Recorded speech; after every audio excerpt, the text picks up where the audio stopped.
We are going to see the Roy. Steve! Oh, That's my go! Uh-oh. It is tennis, okay. Steve. Oh, it's even tennis Alex. My bad. All right, Whew. so this All right. is interesting. Jab, super good in this matchup. Fast followers, the jab could kill it just about anywhere. Good point. I never see this ult. This is cool to see. I love this ult. I agree. I agree. I love all All Steve's ult except tennis Steve. Ooh, calls out the jump! Wait! Oh, that anvil, the block anvil really Yo, smart. he be playing kind of different. What? That it? It's corny. Oh, he got the jump!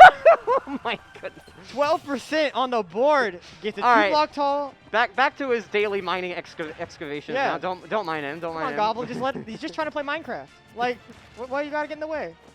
He already killed the mob, bro. I mean, Yeah. let him chill.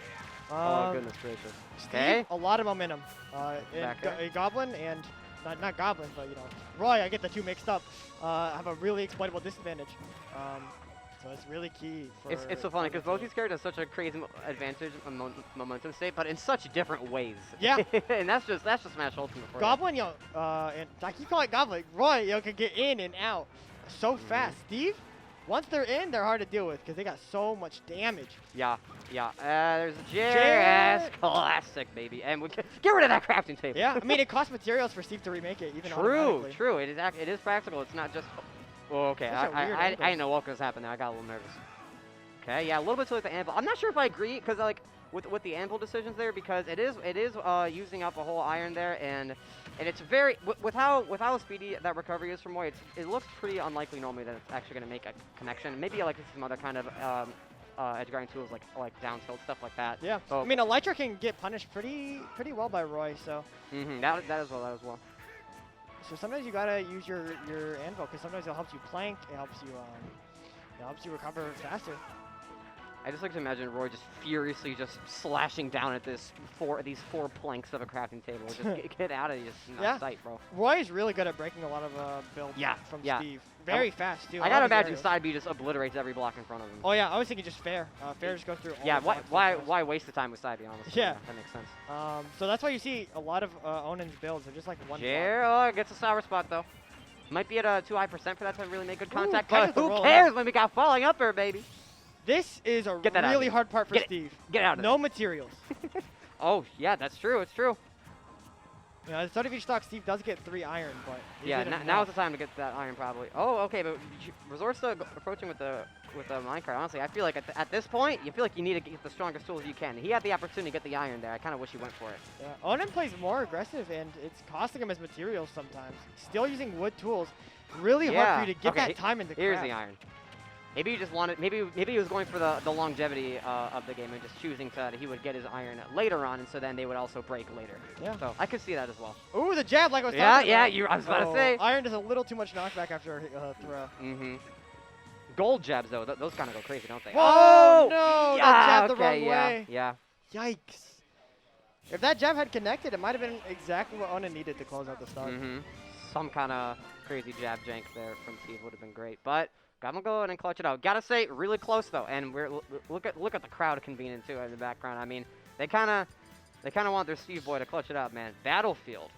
Such a close set too. Such a not set, but game, you know. So when it comes to Battlefield, because I know you're a Steve player too, so I'll definitely ask you this. Because I'm pretty sure when it comes to Battlefield and FD, like all the mining materials that you get from mining, they come out as like a very well, they all come at a predetermined rate for all the stages, but they're much more like even compared to other stages, it's a lot more even. On FD, he actually uses a shovel to mine, whereas on Battlefield he uses a pickaxe. Oh, really? That's a fun detail. Yeah. But do you like that for Steve overall? Like, do you think with the order of the materials that he gets that it it's goes an well interesting in his favor? dynamic, but it definitely can throw off like Omega and Alpha versions of stages. Oh, interesting. Yeah. Since, you can do like Omega, like a map with shovels. Steve could do mind games when he's not even in the game, bro, with stuff like that. Yeah.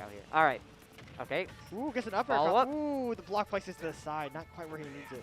I don't even know. How do Steve players even like know that the block is going to appear where they're falling down half the time? I don't even understand it, man. It feels like witchcraft. Eventually, you get used to the grid. That's true. The predetermined grid.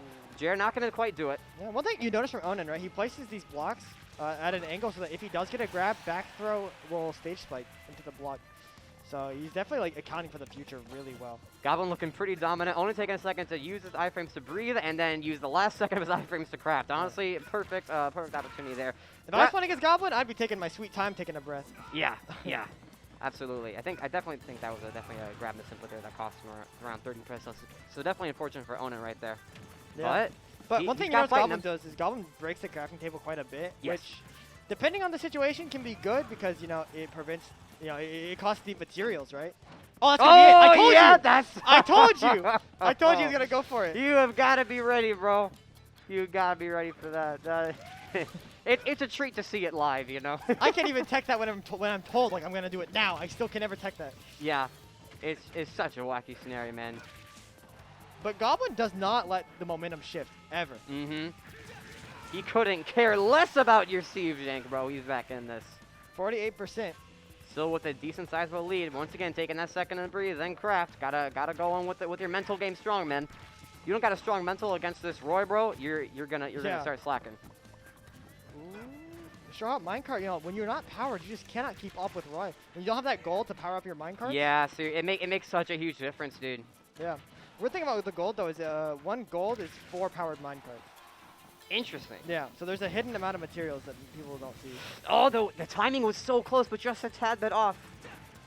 Roy's so good at punishing these minecarts, Not just Roy, but Goblin. Yeah, I mean, God, the two go hand in hand so well. I think of Roy, I think of Goblin. Oh! What? Oh what my was that kill gosh. screen? Yeah, it was like a DBZ moment. I'm pretty sure Roy went flying from that one too, but yeah, that's all he needed, dude. That's all I needed was that one singular, very nice F tilt. Yeah, one thing about Goblin is he plays really aggressive, but he's a patient, He gets in your face and he waits.